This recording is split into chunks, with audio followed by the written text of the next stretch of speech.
Hi friends, welcome to Zoya.com. இன்றைக்கி நம்ம சேனலில் டேஸ்டியான அவல் உப்புமா எப்படி செய்கிறதுன்னு பார்க்கலாம் வாங்க. அதுக்கு நான் 200 கிராம்ஸ் அவல் எடுத்து வச்சுருக்கேன். இது கொஞ்சம் தண்ணியில் போட்டு ஊற வைக்க தேவையில்லை, லைட்டாக வாஷ் பண்ணி எடுத்துடலாம்.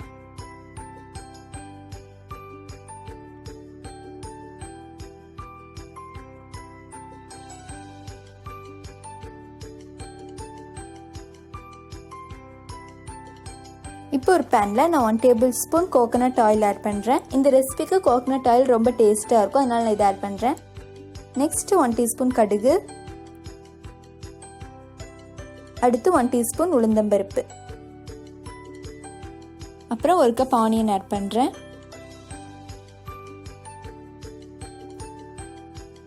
இப்போ இதை நல்லா மிக்ஸ் பண்ணி விட்டுருங்க.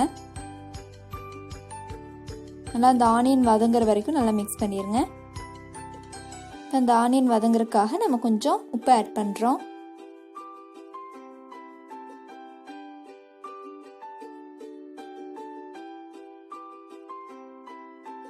ஒரு 1/4 டீஸ்பூன் மஞ்சள் தூள் ஆட் பண்ணுறேன். நெக்ஸ்ட்டு 2 மிளகா அரிஞ்சு வச்சுருந்தேன், அது இதில் ஆட் பண்ணிடலாம்.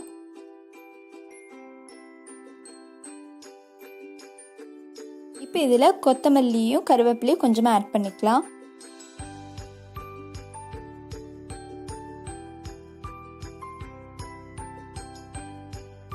நெக்ஸ்ட் இதில் 2 தக்காளி அறுத்து வச்சுருக்கேன், அதை இதில் ஆட் பண்ணிடலாம்.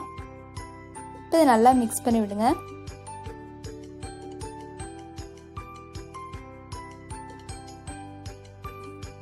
இந்த வெங்காயம் தக்காளியெல்லாம் நல்லா வதங்கிடுச்சு. இப்போ இதில் நம்ம கழுவி வச்சு அவல் ஆட் பண்ணிடலாம். ஆட் பண்ணிவிட்டு நல்லா மிக்ஸ் பண்ணி விடுங்க.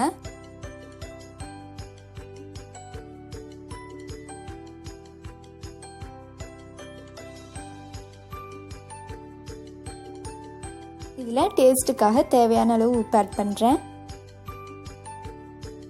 திரும்பவும் இதை நல்லா மிக்ஸ் பண்ணிடலாம்.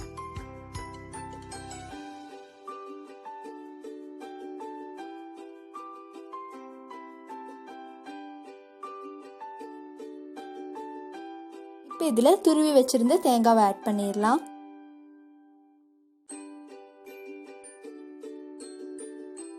யூஸ்வலாக நம்ம சாப்பிட்ற இட்லி தோசைன்னு இல்லாமல் இந்த மாதிரி டிஃப்ரெண்ட்டான ரெசிபியை உங்கள் வீட்டில் ட்ரை பண்ணி பாருங்கள். ரொம்ப டேஸ்டியாகவும் இருக்கும், அது ஈஸியாக வேலை முடிஞ்சிடும். இப்போ நம்ம டேஸ்டியான அவல் உப்புமா ரெடி ஆயிடுச்சு. இது ஒரு பிளேட்டுக்கு சேஞ்ச் பண்ணிடலாம்.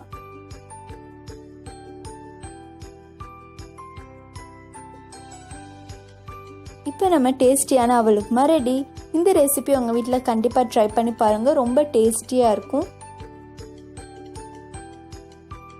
இந்த வீடியோ உங்களுக்கு பிடிச்சிருந்ததுன்னா மறக்காமல் லைக் பண்ணுங்கள், கமெண்ட் பண்ணுங்கள், சப்ஸ்கிரைப் பண்ணுங்கள்.